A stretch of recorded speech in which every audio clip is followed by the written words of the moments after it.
नमो भगवते वासुदेवाय नमः। राधे राधे, जय श्री कृष्ण। आप सभी का हमारे यूट्यूब चैनल में हार्दिक स्वागत है। आइए आज हम आपको सुनाने जा रहे हैं कार्तिक महात्म्य का अध्याय 28वां।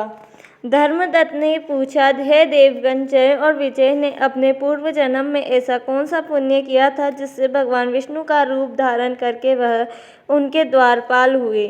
गणों ने कहा, प्राचीन काल में तृणबिंदु की पुत्री देवहूति से कर्दम ऋषि द्वारा केवल देखने मात्र से ही 2 सुंदर बालक उत्पन्न हुए। उनमें से बड़े का नाम जय और छोटे का नाम अजय हुआ।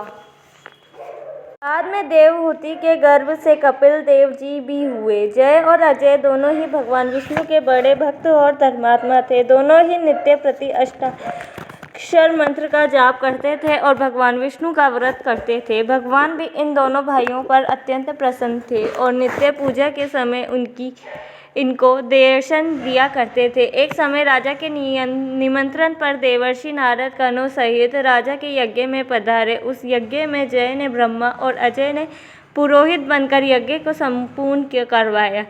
यज्ञ की विधि पूर्वक समाप्ति हुई। मरुति राजा ने जय और अजय को बहुत सा धन दिया। वह दक्षिणा लेकर दोनों भाई अपने आश्रम में वापस आए। धन का बंटवारा करते समय दोनों भाइयों को आपस में झगड़ा हो गया। जय ने अजय से कहा कि धन के 2 बराबर बराबर भाग होने चाहिए। अजय ने कहा, नहीं, जितना धन जिसको मिला है उतना धन उसका ही है। तब जय ने क्रोध में भरकर अजय को श्राप दिया, तुम धन लेकर नहीं देना चाहते हो, इसलिए तुम ग्राह हो जाओ। अजय ने जय का दिया हुआ श्राप स्वीकार कर लिया और जय को श्राप दिया, तू अभिमानी है इसलिए तू हाथी हो जा। और जब नियम पूर्वक दोनों की पूजा के समय भगवान उनको दर्शन देने के लिए आए तो दोनों ने भगवान से श्राप मोचन का उपाय पूछा। दोनों ने प्रभु से कहा, हे देव, हम दोनों आपके भक्त हैं, मगर हम हाथी की योनि में कैसे होंगे?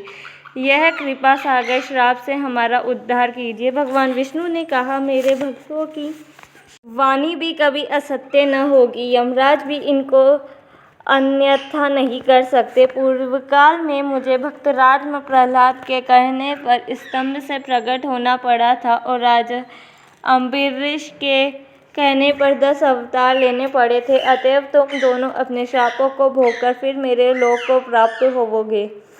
इतना कहकर भगवान विष्णु अंतर्ध्यान हो गए। गणों ने कहा, तब वह दोनों गंधक की गदी के किनारे मगर और हाथी हुए। जाति स्मरण रहने के कारण इन योनि में भी भगवान विष्णु का व्रत नियम पूर्वक किया करते थे। एक दिन कार्तिक की पूर्णमासी को वह हाथी स्नान के लिए गंधक की नदी में गया। तब पिछले जन्म का श्राप स्मरण करके मगर ने हाथी पकड़ लिया। मगर के पकड़े हुए हाथी ने भी भगवान विष्णु का स्मरण किया। फिर क्या था, तुरंत ही शंख चक्र गदा पद्मधारी भगवान ने अपना सुदर्शन चक्र द्वारा उन दोनों मगर और हाथी को उद्धार किया और उन दोनों को अपने जैसा रूप देकर भगवान उन्हें वैकुंठ में ले गए।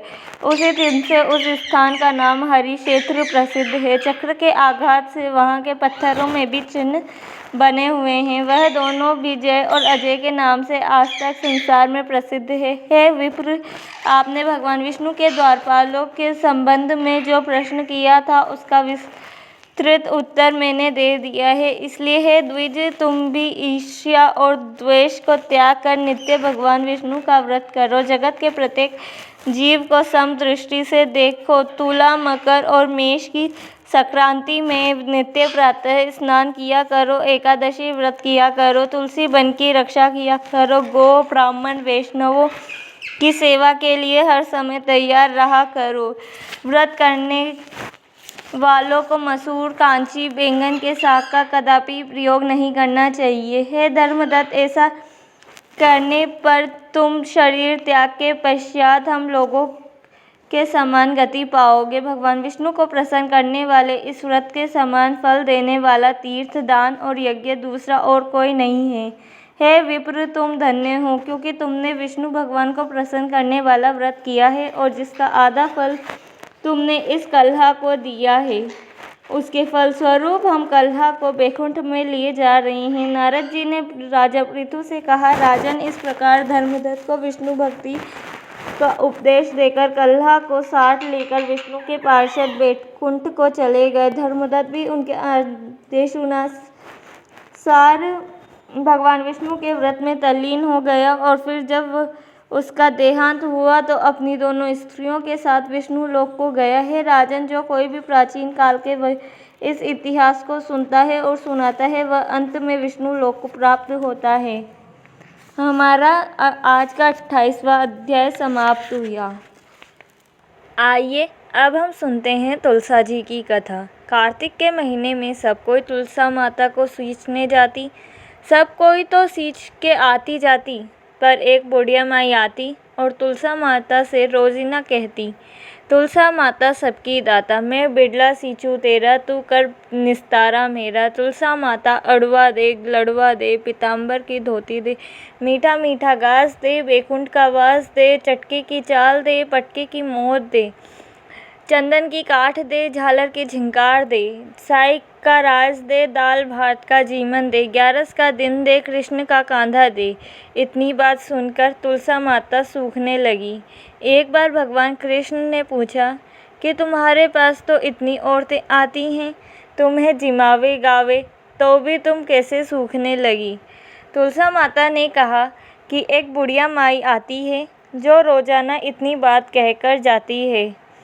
मैं और तो सब कुछ दे दूंगा, पर आप कृष्ण जी को कांधा कहाँ से दूंगा? थोड़े दिन बाद बुढ़िया माई मर गई। सब कोई उसको उठाने लगे, पर वह इतनी भारी हो गई कि उठे ही नहीं। सब कोई कहने लगे, पाप घाट की माला फेरती होगी जिससे इतनी भारी हो गई। भगवान बुढ़े ब्राह्मण का रूप धारण करके आए। सब से पूछने लगे, इतनी भीड़ क्यों हो रही है? सब बोले, एक बुढ़िया मर गई है, पापनी थी इसलिए किसी से नहीं उठती। जब भगवान बोले कि इसके कान में मुझे एक बात कहने दो तो यह उठ जाएगी, सबने कहा कि तू भी मन की निकाल ले। भगवान ने जाकर उसके कान में कहा, बुढ़िया माई, तू बिड़ला सींचे मेरा, मैं करूँ निस्तारा दे तेरा। बुढ़िया माई अड़वा ले, गड़वा ले, पीताम्बर की धोती ले, मीठा मीठा घास ले, बैकुंठ का वास ले, चटके की चाल ले, पटके की मोहत ले, चंदन की काठ ले, झालर की झिंगार ले, साई का राज ले, दाल भात का जीवन ले, कृष्ण का कांधा ले। इतना सुनते ही बुढ़िया माई हल्की हो गई। भगवान कांधे पर ले गए, उसकी मुक्ति हो गई। है तुलसा माता, जैसी उसकी मुक्ति करी ऐसी हमारी करियो। जैसे उसको कांधा दिया वैसा सबको दियो। उम्मीद है आपको हमारा आज का 28वां अध्याय पसंद आया होगा और उसके साथ में तुलसा जी की कहानी भी। तो अगर पसंद आई हो तो please like, share and subscribe to our channel.